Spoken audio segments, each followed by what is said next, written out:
On August 18th, 2025, Burkina Faso did something no one expected. They threw the United Nations' top diplomat out of the country, overnight, no warning, no apology. And here's the shocker. This wasn't just about one official. It was about thousands of accusations, 2,483 to be exact, leveled against Burkina Faso's government. Allegations of child soldiers, sexual violence, attacks on schools. But instead of bowing to pressure, Captain Ibrahim Traoré flipped the script. He told the world's most powerful institution, "You don't get to define us anymore." Now, depending on who you ask, this was either courage or cover-up, a defense of sovereignty or an escape from accountability. Before we dive in, let me ask you this. Where are you watching from right now, and how do you see it? Would your country ever have the guts to tell the UN to leave? Drop your thoughts in the comments. Your voice matters here. I'm your host. This is Africa Daily. Good news. We're not CNN, we're not Fox. We're here to connect the dots and give you stories straight from the ground. And yes, we're building this channel with you, not just for you. So stick with me, because what happened in Ouagadougou that day wasn't just politics. It was a message, and maybe a warning that the world can't ignore. Let's break it down. The odd thing about power is that sometimes it doesn't fall with a gunshot. It collapses with a signature. On August 18th, 2025, Burkina Faso signed away the presence of the United Nations' top diplomat. No riot in the streets, no tanks at the gates, just a decision broadcast on national television that sent shockwaves through diplomatic corridors. The announcement followed the release of a UN report that accused all parties in Burkina Faso's conflict, jihadist groups, local militias, even state-aligned forces, of committing more than 2,400 violations against children. Recruitment of minors into combat, attacks on schools, sexual violence. It was the kind of document that usually leads to hand-wringing, not eviction notices. And yet, here was Captain Ibrahim Traoré, only 36 years old, treating the report less like evidence and more like a provocation. Most governments would have called for dialogue, or at least delayed the fallout. Instead, Traoré acted instantly, declaring the UN's highest representative persona non grata. To some observers, it looked reckless. But to his supporters, it felt like an overdue act of dignity, an African leader refusing to let outsiders write the story of his nation. And isn't that a universal impulse? After all, most Americans bristle when outsiders comment on their elections. Imagine how it feels when the criticism isn't just about votes but about your children.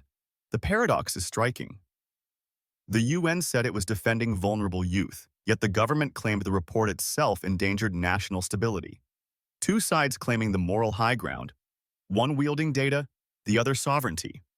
Which one do you instinctively trust? And does that trust shift when you imagine your own community being judged by people who never set foot there? This is where the story sharpens. The official being expelled wasn't some unknown bureaucrat. She was a veteran with decades of humanitarian service, someone who in theory embodied neutrality. And yet, within hours of the report, she was escorted out, her mission over. That sudden reversal is part of why this moment resonates. The before and after is so stark. One day you're the UN's voice in Burkina Faso, the next day you're a symbol of international overreach. The question isn't just whether the government was right or wrong. The deeper question is what this decision reveals about the shifting balance between global institutions and national pride. And like any turning point, it doesn't end in the courtroom or in the press release. It continues in the streets, in the homes, in the choices people make about who gets to speak for them. And that is exactly where the next part of this story unfolds. The strangest thing about this expulsion is that it didn't come from a weak government scrambling to hide. It came from a military leader who insists he is winning. Captain Ibrahim Traoré has spent months telling Burkinabe citizens that the tide is turning against extremists, that new infrastructure is rising, that food programs and digital reforms are signs of progress. So why push away the UN at the very moment you claim things are getting better? The contradiction is hard to ignore. If you're confident in your results, wouldn't you want the world to see them? Then again, maybe that's exactly the point. By shutting the door, Traoré turned the story from a list of alleged violations into a stage for sovereignty. It wasn't just about defending his government. It was about showing his people that he refuses to be lectured. And in a country where pride has been chipped away for decades, that gesture carries weight. But here's where it gets even more layered. For everyday families in Burkina Faso, the UN is not a symbol of power. It's the school lunch, the medicine truck, the refugee camp that keeps going when the state can't.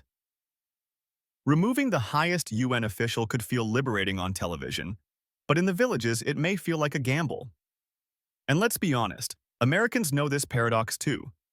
Many complain about Washington bureaucrats, yet rely on federal programs when disaster strikes. Isn't it human to resent the hand that feeds you, even when you can't yet let go? Supporters of Traore argue that the UN's report blurred the lines between government forces and terrorists, erasing the sacrifices of local volunteers defending their neighborhoods. Critics respond that refusing scrutiny looks less like strength and more like fear. Who's right? Maybe the answer depends on whether you value the narrative more than the numbers. After all, people don't just live by statistics, they live by stories. And this is where the expulsion takes on meaning beyond borders. Across West Africa, young crowds cheered, chanting that Africa should no longer be studied like a specimen, but respected like a partner. In Washington, the same act was dissected as a sign of authoritarian drift. Two worlds looking at one moment and drawing opposite conclusions. So the question to you is this. If you were in Traoré's position, would you choose exposure with embarrassment or silence with sovereignty? There isn't an easy answer, but that tension is what makes this story impossible to ignore. If you're finding this perspective worth your time, take a second to like, share, and subscribe. It helps us bring more of these untold stories straight to you. And the deeper we go, the more we'll see how one decision in Ouagadougou is reshaping conversations far beyond Burkina Faso. It's not often that a small landlocked nation manages to shake the mood in Washington, Paris, Moscow, and Johannesburg all at once. Yet that is exactly what Burkina Faso did when Traoré showed the UN the door. In one capital, analysts warned of democratic backsliding. In another, state media praised him as a defender of African pride. The same act, two opposite readings, almost like watching one movie but arguing over whether it was a tragedy or a triumph. And here's the unsettling part. For global powers, this wasn't only about Burkina Faso, it was about precedent. If one young leader can defy the UN so bluntly, what happens when others follow? Already, Mali and Niger are signaling solidarity. And across the continent, Pan-African activists are turning Traoré into a symbol, their murals and hashtags framing him as the voice of a generation that refuses to be managed. But symbols cut both ways.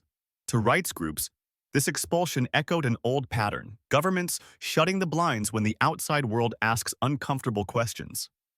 And maybe you've seen that instinct closer to home. Many Americans distrust outside inspectors too, whether it's federal auditors or foreign observers. The difference is scale. In the US, skepticism leads to congressional hearings. In Burkina Faso, it leads to diplomats boarding planes. Still, the human dimension can't be ignored. For a Burkinabe citizen, the contrast between before and after is stark. Yesterday, UN trucks symbolized relief. Today, they symbolize intrusion. That shift in perception is powerful, because once a population decides who is friend and who is foe, facts struggle to change their minds. According to social psychology research, people defend their chosen narrative even harder when it's under attack. So, if the UN insists on its report, and Traoré insists it's sabotage, ordinary families are left to choose which story feels truer to their daily lives. So where does that leave the world? On one hand, a government defending its image.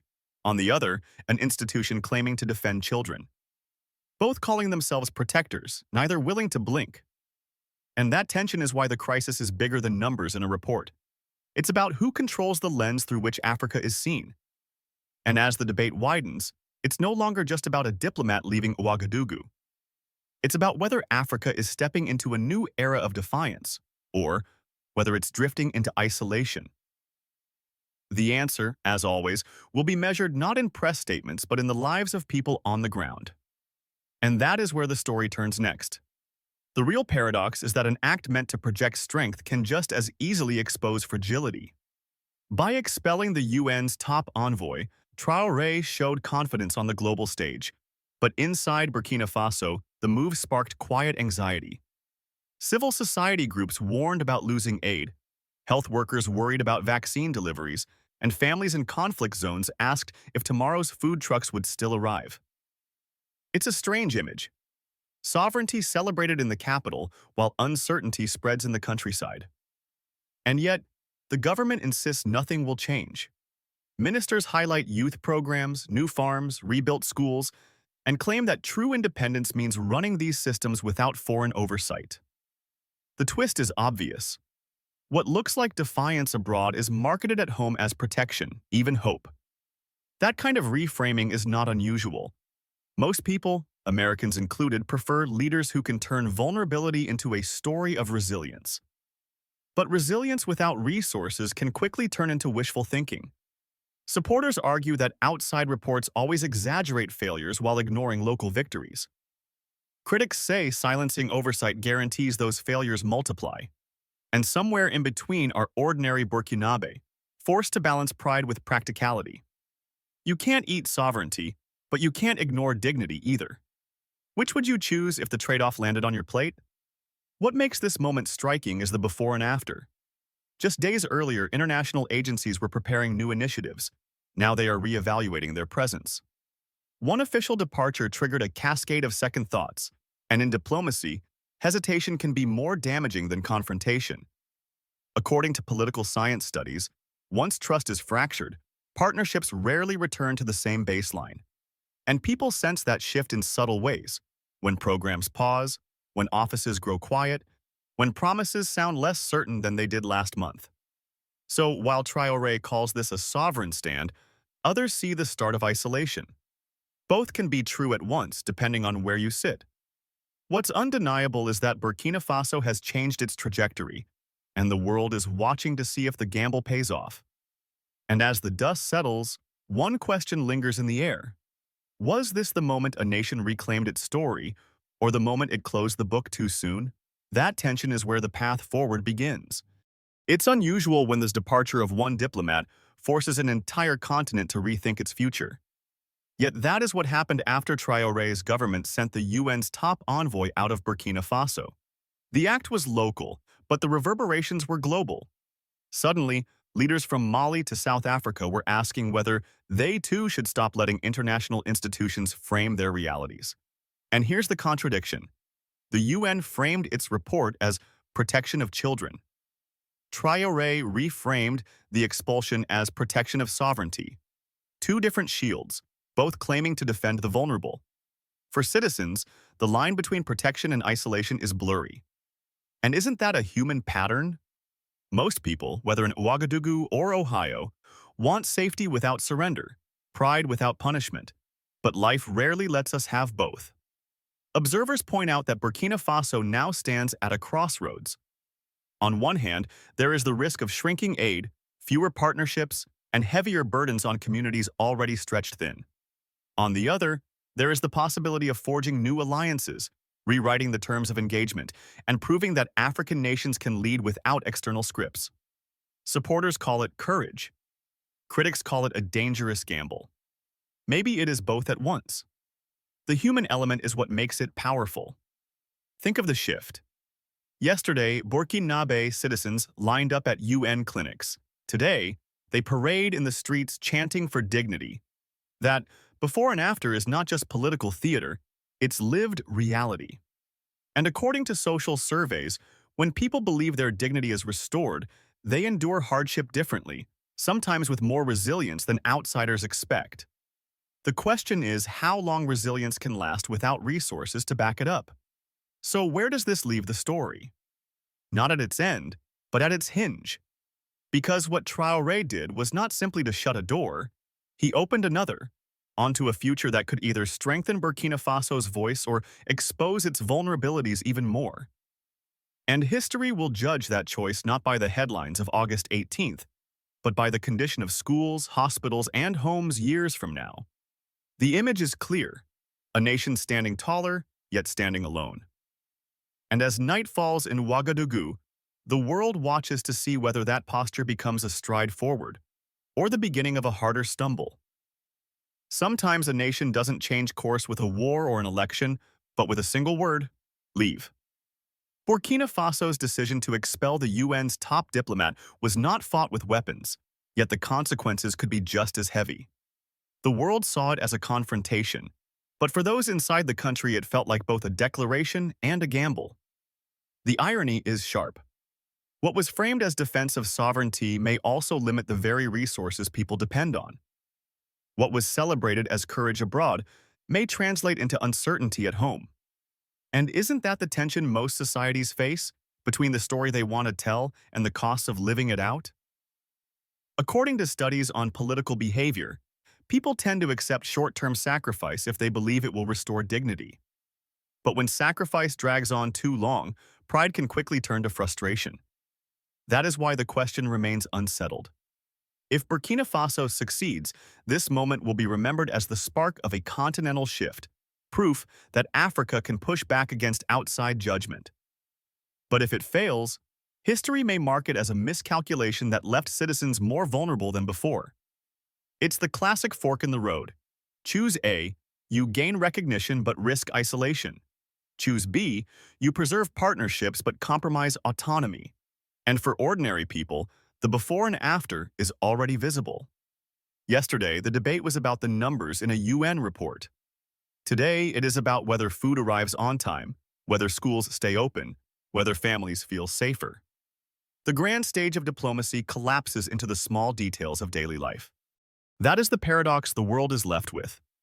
A small country making a loud stand, a young leader turning defiance into identity, and a continent watching closely to see if this act becomes a model or a warning. The story doesn't end here. It lingers, carried in the pride of some, in the doubts of others, and in the quiet resilience of those who must live with the outcome.